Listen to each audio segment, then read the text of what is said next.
Mantan Menteri Agama Yakut Kholil Qomas menghadiri sidang perdana pra-peradilan gugatan atas status tersangkanya dalam dugaan suap pembagian kuota haji 2024. Sidang berlangsung di Pengadilan Negeri Jakarta Selatan. Mantan Menteri Agama Yakut Kholil Qomas tiba di Pengadilan Negeri Jakarta Selatan pada Selasa pagi menghadiri sidang perdana pra-peradilannya.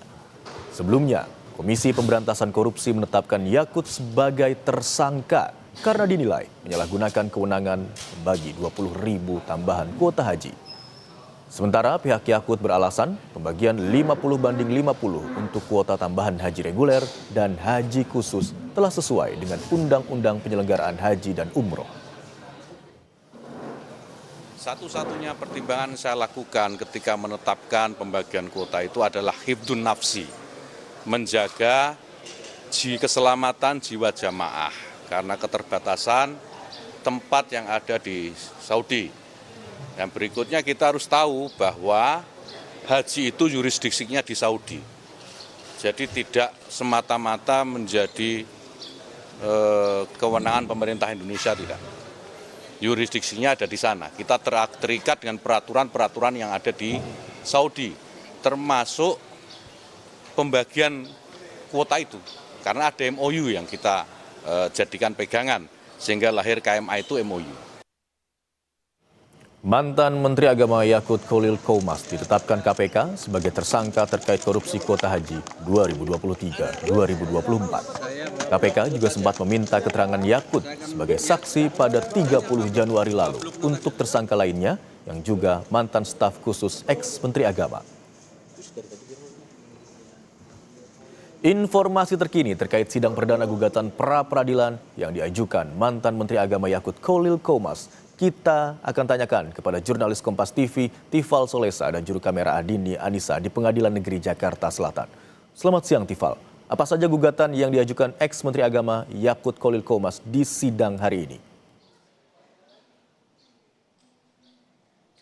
Ada beberapa poin yang saya catat berkenaan dengan gugatan atau alasan formil yang dijadikan dasar bagi Yakut Kholil Qomas bersama dengan tim penasihat hukumnya mengajukan pra-peradilan di Pengadilan Negeri Jakarta Selatan. Yang pertama berkenaan langsung dengan penetapan tersangka yang dianggap oleh tim penasihat hukum tidak didasari pada nilai pasti kerugian negara yang ditimbulkan atas sangkaan yang dilayangkan KPK terhadap Yakut, yakni dugaan suap atas pembagian kuota haji di tahun 2024.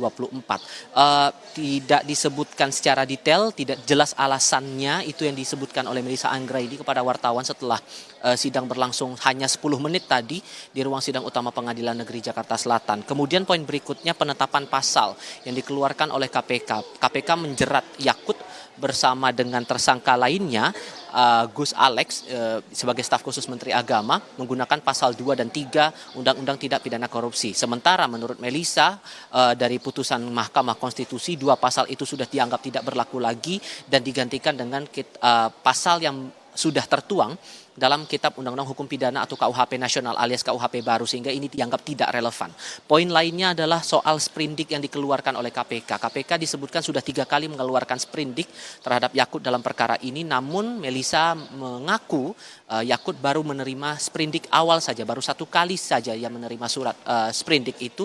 Bahkan disebutkan tidak ada surat penetapan tersangka yang dikeluarkan KPK kepada Yakut atas kasus dugaan pembagian kuota haji tahun 2024 itu. Sehingga itulah yang menjadi dasar mengapa kemudian Yakut melayangkan gugatan ataupun pra-peradilan kepada Pengadilan Negeri Jakarta Selatan, dan hari ini menjadi sidang perdana yang dijalankan oleh Yakut dan tim penasihat hukumnya di Pengadilan Negeri ini.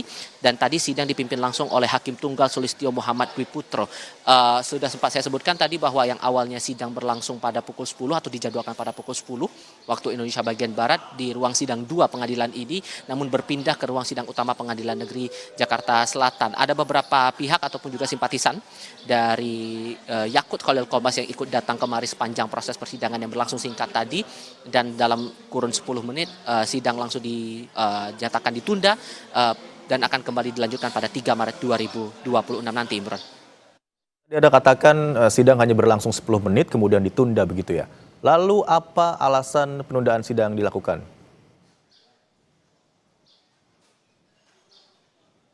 Ini sesuai dengan permintaan dari Komisi Pemberantasan Korupsi. Tadi Hakim Tunggal Sulistyo Muhammad Dwi Putro mengaku sudah memegang surat yang disampaikan oleh KPK yang meminta agar proses sidang pra-peradilan ini ditunda 1 pekan ke tanggal di minggu depan begitu, dari 1 minggu dari sekarang. Tapi tidak diterangkan secara detail apa yang menjadi dasar atau alasan apa yang membuat KPK akhirnya meminta penundaan ini untuk dilakukan. Saya juga sudah sempat mencoba mengonfirmasi hal ini kepada juru bicara KPK Budi Prasetyo atas alasan apa yang membuat KPK akhirnya memutuskan untuk tidak ikut dalam sidang kali ini.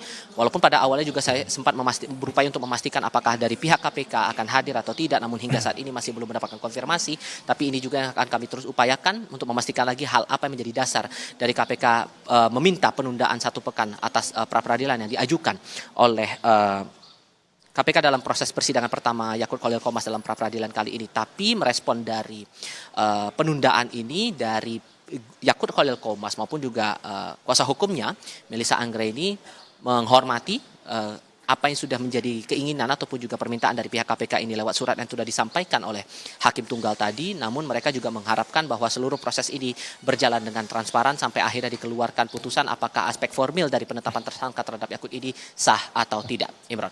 Baik, ada beberapa poin yang dijadikan dasar oleh Yakut Khalil Qomas untuk mengajukan gugatan pra-peradilan, diantaranya adalah terkait dengan penetapan pasal yang dikenakan oleh KPK terhadap Yakut, serta sprindik yang dikeluarkan oleh KPK. Terima kasih atas laporan Anda, jurnalis Kompas TV Tifal Solesa dan juru kamera Andini Anissa.